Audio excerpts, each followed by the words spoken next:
Students, जैसा कि आप सभी को पता है कि हमने लास्ट वीडियो में कौन सा टॉपिक किया है, mode of creation of agency. उसका थर्ड पॉइंट हमने किया था agency by ratification under section 196 to 200। ठीक है, तो इसको इसी को डिटेल में मैं आज इस वीडियो में आपके साथ डिस्कस करूँगी। ठीक है, agency by ratification. Agency by ratification होता क्या है, फ्रॉम सेक्शन 196 टू 200। आपको पता चल गया कि ये 196, 197, 198, 199 यहाँ पर है। तो होता क्या है, the act done outside scope of authority. मतलब कि आप सभी को पता है कि जो एजेंट को अपना काम कैसे करना होता है। एजेंट को अपना काम प्रिंसिपल ने जो भी उसकी बाउंड्री डिसाइड की है, प्रिंसिपल ने जो उसको अथॉरिटी दी है, प्रिंसिपल ने कहा आपने यही काम करना है, एजेंट को वैसा ही काम करना पड़ता है। एजेंट उस बाउंड्री के बाहर काम नहीं कर सकता। एजेंट जो उसने उसको अथॉरिटी नहीं, उसने वो काम कर दिया है तो उसके लिए प्रिंसिपल लाइबल नहीं होगा। ठीक है, तो अभी यहाँ पर ऐसी सिचुएशन आ गई है कि जो एजेंट है उसको प्रिंसिपल ने नहीं काम कहा है, लेकिन एजेंट ने ऐसा काम कर दिया है जो उसकी अथॉरिटी में नहीं था और लॉस हो गया है। तो कौन रिस्पॉन्सिबल होगा? नेचुरल है, ये कौन रिस्पॉन्सिबल होगा? एजेंट ही रिस्पॉन्सिबल होगा। पर फिर भी दो कंडीशनें आ जाती हैं सामने सभी के सामने। If principal disown such act, principal is not liable. Principal क्या होता है? लाइबल नहीं होता है। एजेंट पर्सनली लाइबल होता है। एजेंट क्या होता है? पर्सनली लाइबल माना जाता है कि प्रिंसिपल का ने तो उसकी बाउंड्री में वो काम दिया ही नहीं था और एक्स्ट्रा कर दिया, तो उसके लिए वो थोड़ी रिस्पॉन्सिबल होगा। दूसरा पॉइंट है क्या, if principal disowns such as, principal is liable for such unauthorised act of his agent. ठीक है, यदि प्रिंसिपल कहता है कोई बात नहीं, ठीक है, प्रिंसिपल उसने तो गलत कर दिया, उसने बाउंड्री के बाहर काम कर दिया है, किसने? एजेंट ने, लेकिन प्रिंसिपल उसको मान लेता है, कोई बात नहीं, कोई वो अपने अधिकार में ले लेता है। ठीक है, unauthorised act of the agent, तब उसको कहेंगे डॉक्ट्राइन ऑफ रेटिफिकेशन। तो उसको कहेंगे डॉक्ट्राइन ऑफ रेटिफिकेशन। आप समझ गए? यदि उसने जो एजेंट ने अपना काम अपनी अथॉरिटी के बाहर कर दिया है, तो प्रिंसिपल के पास दो ही है कि वो उसके साथ कॉन्टैक्ट क्या कर दे, वो लाइबल नहीं होगा और उसको कहे कि तो तुम ही थर्ड पार्टी के लिए लाइबल माने जाओगे, मैं नहीं होगा। प्रिंसिपल ये कहेगा। या प्रिंसिपल दूसरी ऑप्शन क्या कहते हैं, कोई बात नहीं, मैं लाइबल अपने पर ले लेता है सारी चीज़, तो उसको कहते हैं डॉक्ट्राइन ऑफ रेटिफिकेशन। क्योंकि अब प्रिंसिपल ने जो काम किसका था, एजेंट का, जो कसूर किसका था, एजेंट का, उसने अपने पर ले लिया। किसने? प्रिंसिपल ने। तो इस कंसेप्ट को कहते हैं प्रिंसिपल डॉक्ट्राइन ऑफ रेटिफिकेशन। ठीक है, तो ये आपको पहले ही पता है, तो मैंने एज ए रिविजन कर दी। ठीक है, काइंड्स ऑफ रेटिफिकेशन। अब मैं आपके सामने रखती हूँ कितने प्रकार के रेटिफिकेशन होते हैं under section 197। Under section 197 express ratification, जिसमें प्रिंसिपल डायरेक्टली कहता है ओरली या फिर रिटर्न में, हाँ जी, यदि एजेंट ने अपनी बाउंड्री के बाहर काम किया है तो वो सारी रिस्पॉन्सिबिलिटी मैं ले लेता हूँ। It is called express ratification. ठीक है, और इम्प्लाइड रेटिफिकेशन मतलब जिसमें प्रिंसिपल बोल के नहीं, ना ओरली ना रिटर्न नहीं, अपने व्यवहार से ऐसे सभी को ये कहता है कि यदि एजेंट ने बाहर काम भी किया है अपनी अथॉरिटी के, तो उसके लिए मैं रिस्पॉन्सिबल अपने पर ले लेता है, तो उसको हम क्या कहते हैं? Implied ratification. ठीक है, नाम से ही पता है, रेटिफिकेशन का मतलब आपको पता ही है, एक्सप्रेस लगा दो, इम्प्लाइड का भी पता है, तो ऐसे ही आपका कंसेप्ट बन जाता है। ये कौन से सेक्शन के अंडर है? सेक्शन 197। ठीक है, नेक्स्ट है effect of the ratification. Effect क्या पड़ेगा?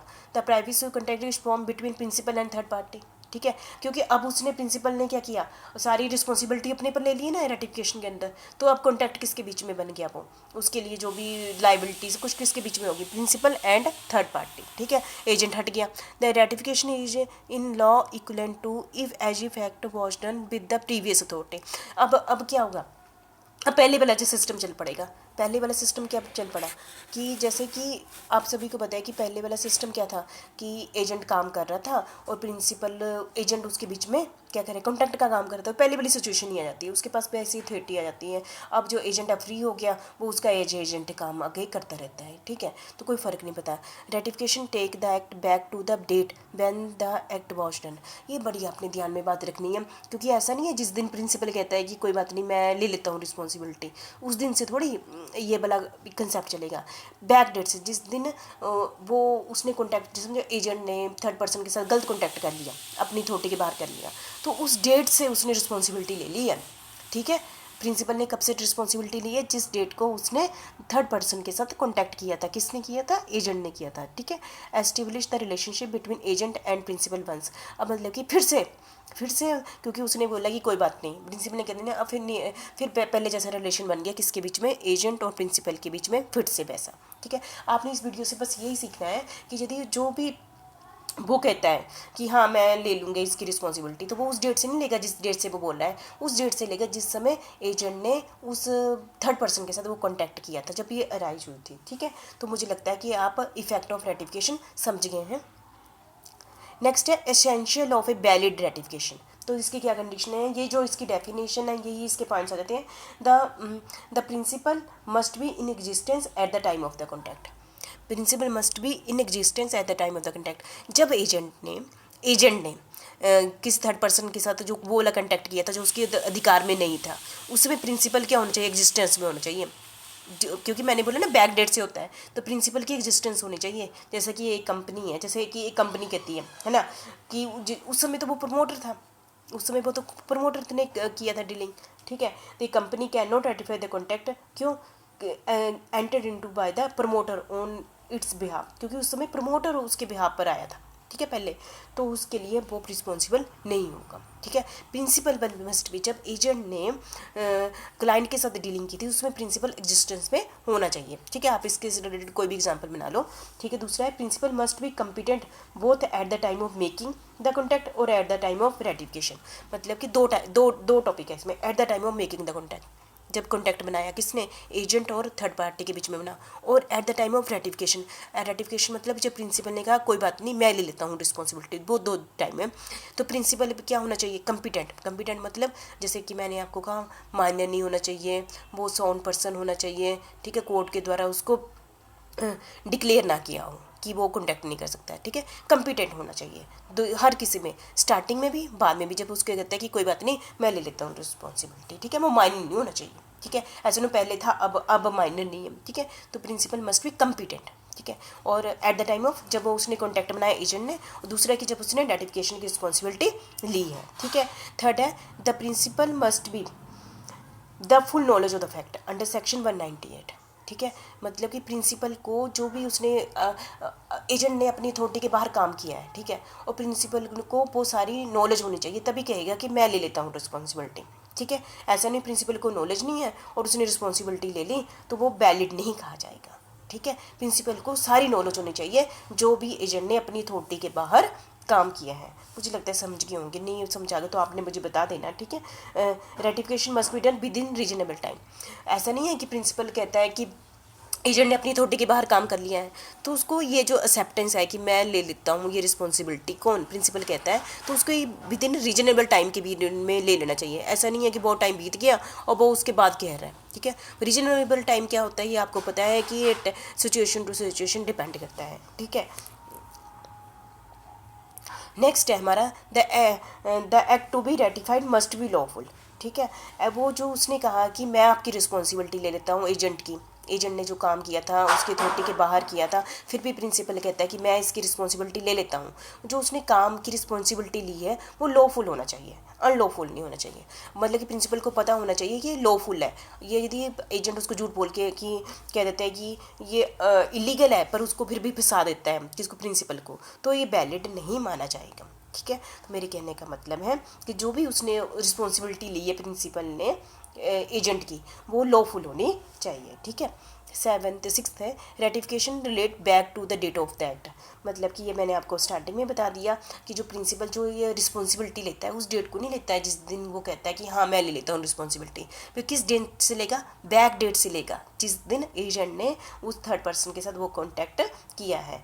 ठीक है, ये है डॉक्ट्राइन ऑफ रिलेशंस बैक। ठीक है, ये बैक डेट से लेता है। ठीक है, ये आपने बहुत ही इंपॉर्टेंट टॉपिक है कि ये आपका ऑब्जेक्टिव टाइप क्वेश्चन बन जाता है कि जब भी प्रिंसिपल ने रेटिफिकेशन के लिए कहा कि मैं ले लेता हूँ रिस्पॉन्सिबिलिटी तो वो किस डेट से लेगा, जिस दिन वो कहेगा कि बैक डेट से लेगा। ठीक है, act must have been done on the behalf of person ratifying under section 196। Act must have been done on the behalf of the person ratifying section 196। The act must have been done on the behalf the principal only, the principal has the right to ratified. ऐसा नहीं कोई भी person कहता है कि मैं ले लेता हूँ रिस्पॉन्सिबिलिटी, सिर्फ प्रिंसिपल ही ले सकता है। In other word agent must not have acted in his own name in such a case principal cannot ratify such an act। ठीक है, ये सिर्फ प्रिंसिपल ही कर सकता है। ठीक है, the whole transaction must be ratified under section 199। मतलब कि उसको सारी ट्रांजेक्शन के लिए, जो भी एजेंट ने एक लिमिट के बाहर काम किया है वो सारी ट्रांजेक्शन के लिए कहेगा कि मैं रिस्पॉन्सिबिलिटी ले लेता हूँ। वो ये नहीं कहेगा मैं थोड़ी के लिए ले लेता हूँ, थोड़ी की मैंने नहीं लेनी, ऐसा नहीं कह सकता प्रिंसिपल। यदि उसने लेनी है कि हाँ यदि तुमने अपनी अथॉरिटी के बाहर काम किया है तो पूरी की पूरी रिस्पॉन्सिबिलिटी लेगा, उसके बाहर की नहीं लेगा। ठीक है, तो आप समझ गए होंगे। Ratification should not injure a third party. वो प्रिंसिपल ये भी नहीं लेगा कि तुम थर्ड पार्टी को कि मैं ऐसी रिस्पॉन्सिबिलिटी भी नहीं लेगा कि यदि एजेंट ने एक लिमिट के बाहर काम किया, वो ऐसा काम नहीं होना चाहिए जिससे क्या हो, थर्ड पार्टी जो है उसको कोई इंजरी हो, उसका कोई भी नुकसान हो। ये ध्यान में रखना है, क्योंकि प्रिंसिपल तभी लेगा जिससे थर्ड पार्टी को कोई भी नुकसान ना हो। ठीक है, तभी वो रिस्पॉन्सिबिलिटी लेगा, तभी उसका जो उसकी लिमिटेशन के बाहर वाला काम अपने पर लेगा। ठीक है, the transaction must have been subsisting at the time when it is ratified. The transaction must have subsisting at the time when it is ratified.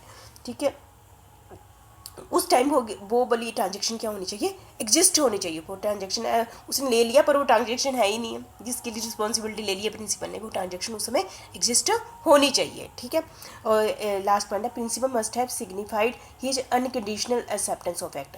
मतलब कि कहने का मतलब है जो प्रिंसिपल कहता है कि ठीक है मैं आपने जो अपनी अथॉरिटी के बाहर काम किया है वो रिस्पॉन्सिबिलिटी मैं ले लेता हूँ, लेकिन वो उस पर कोई कंडीशन नहीं लगाएगा। नहीं मतलब कि वो उसको हाँ करना पड़ेगा। प्रिंसिपल ये नहीं कहते तुम ऐसा करोगे तो मैं दूंगा, ऐसा नहीं कह सकता वो। हाँ, उसने विदाउट किसी कंडीशन वो उसको एक्सेप्ट कर लेता है, तब ये माना जाएगा क्या, प्रिंसिपल ऑफ रेटिफिकेशन।